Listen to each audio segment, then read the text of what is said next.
So last night I watched The Iron Claw. This is an A24 film that came out last year. It stars Zac Efron, Colt McCallany, I believe is how you pronounce that name, and Jeremy Allen White and Lily James. This is a biopic based off of the Von Erich family line of wrestling and the Von Erich curse, as they put it. And I've never really been like one to believe in like curses or anything, but like after we watch this movie, you kind of like start to believe in a curse because this is a family where a lot of bad things have happened to them like over and over, and like I mean you can put like certain blame on certain people, um, which like I'll get into a little bit more detail in a minute and then this more spoiler section, but overall, like I really like this movie. Um,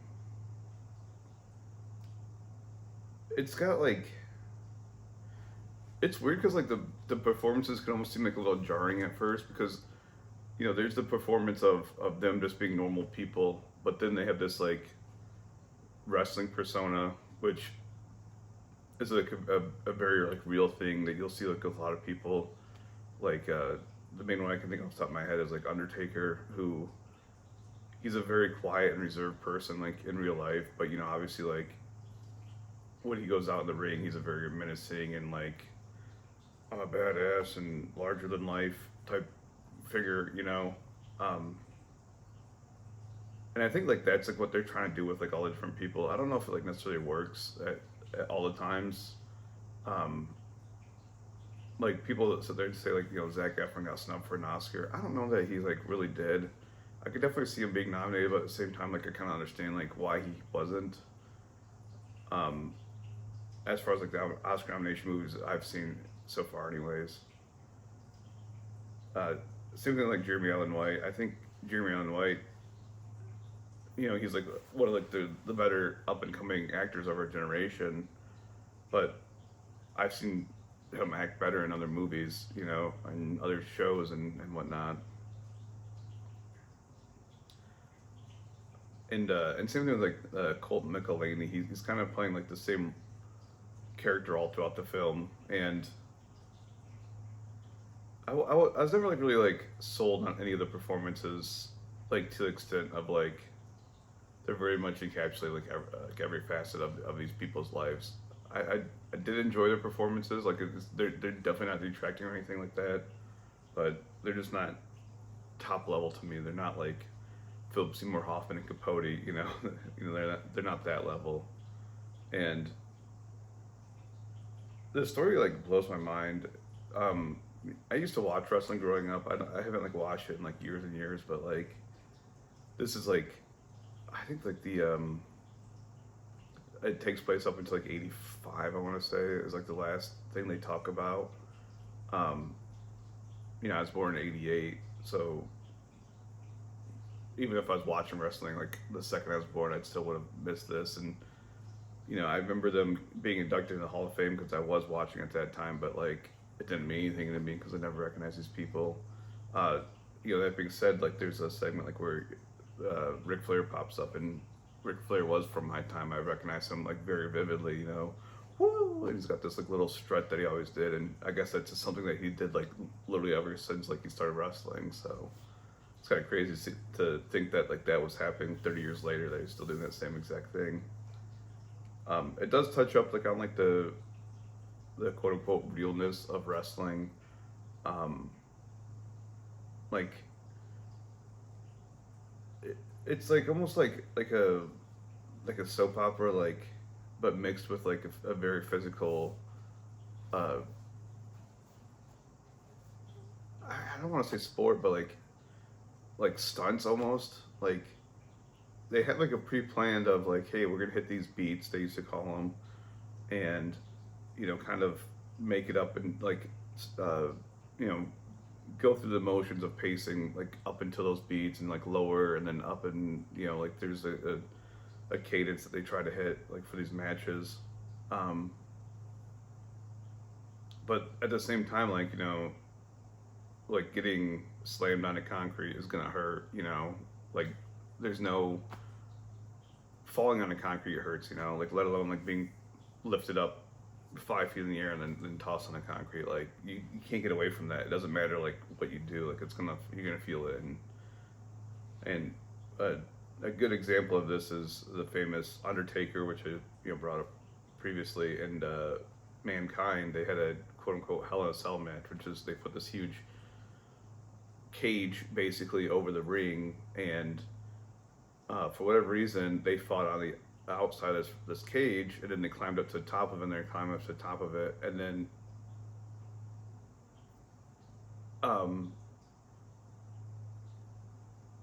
the Undertaker choke slams Mankind, and he falls to this cage, which was planned and everything. Falls all the way through the cage onto the ring. So like the ring's gonna absorb a little bit of the impact because it's got like springboards and all that stuff. But what they didn't plan on is the fact that they had a steel chair up there, and that falls through the same hole that Mankind fell through, and lands and hits him in the face and breaks off multiple teeth. And that was not planned. Like very much like real injuries can happen even like when they do stuff like like they plan on doing it. And I think like what this movie brings up, which like I've never like seen confirmed before, but like I've always had the idea of like like the more popular someone is, like whether it's liked or hated, the more reaction they draw consistently, like the more they're going to be promoted throughout like the wrestling, and they view it as like a type of promotion like in the film. It's weird because like I've heard like both sides of it say like this guy has too much wrestling and not enough wrestling. I think it's got like the right amount of wrestling, because the wrestling's like not really like the story of this. It's more about like the family lineage and this quote unquote family curse. I do want to talk about spoilers for a quick minute here.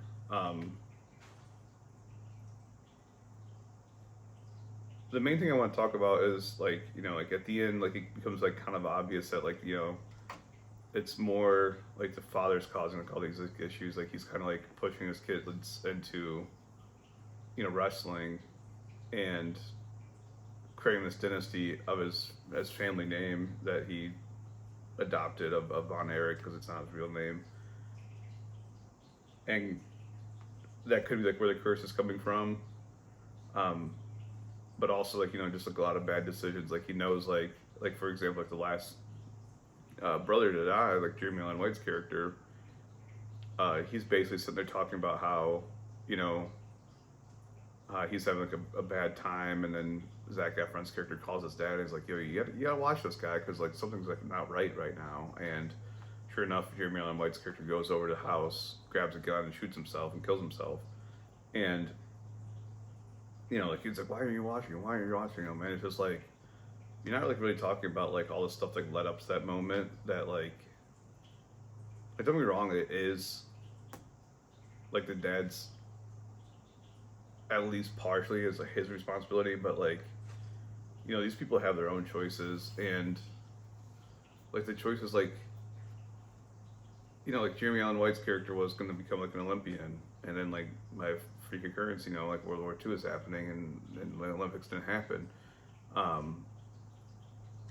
Like Jeremy Allen White's character could have known that, and then of course he could have gone and got like a normal day-to-day job, but his dad convinced him. And same thing with like like the I can't think of his name, like the brother, he gets a shoulder injury that turns into toxic shock syndrome. Same thing with him. He was trying to become a musician. It wasn't really working out, and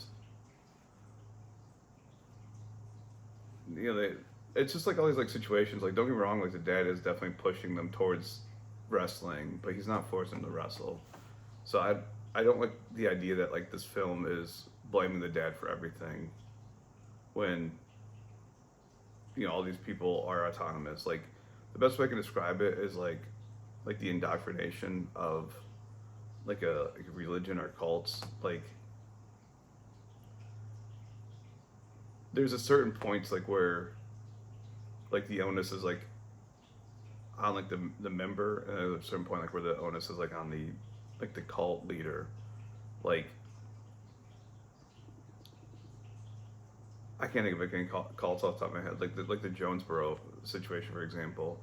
Like me as like a person who's cognizant of all that stuff, I can like look from the outside and be like, yeah, it's pretty messed up. I don't want to be a part of that, you know. Like, but at the same time, like, you know, these people saw something that, you know, they ignored like whatever red flags that I see like along those lines.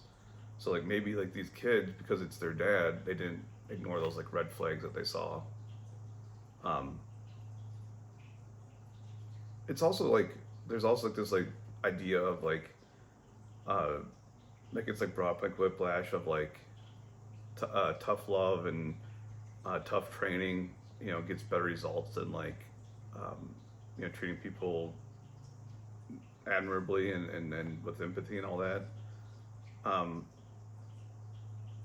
because you know, at the end of the day, like if the dad was quote unquote soft on these kids, like would they have been world champions? Would they have been inducted in the Hall of Fame? Would they have been had a movie like made years and years later about them? Like, you know, who knows? You know, is it right though? Like, you know, that's the question that gets brought up. Anyways, I've kind of like rambled on here, and it's like not the most coherent thoughts compared to like I try like to have like an idea of like what I'm gonna say like going in the movie. Um, I didn't mean to bring up too. I read a few reviews after I decided like on my rating and everything like that, just to get like the idea of like how people are feeling about this. There's two things I want to bring up. The first is that like this movie didn't like really hit me like the way it hit like a lot of other people. And the best way I can describe it is like imagine like it's just like this river of emotion, like you're getting hit with the same current like over and over and over and over, you know. Whereas something like After Sun, that's more like a waterfall of emotion. Like you're kind of getting like hit with like this slow trickle of emotion, and then all of a sudden like you fall over the edge and like this like huge velocity and huge splash at the end, you know. And I think that's like why After Sun hit me so much harder than this film is just because like you get this semblance of like, you know, going through the movie, it gets the semblance of something that's gonna happen, and it happens, and you're just like you're completely blown away by it. Whereas this, like, it's sad thing over after sad thing after sad thing. So, it don't get me wrong, like I did have an emotional response. I got choked up reading this movie, but that's not like the rarest thing that happens like in movies for me.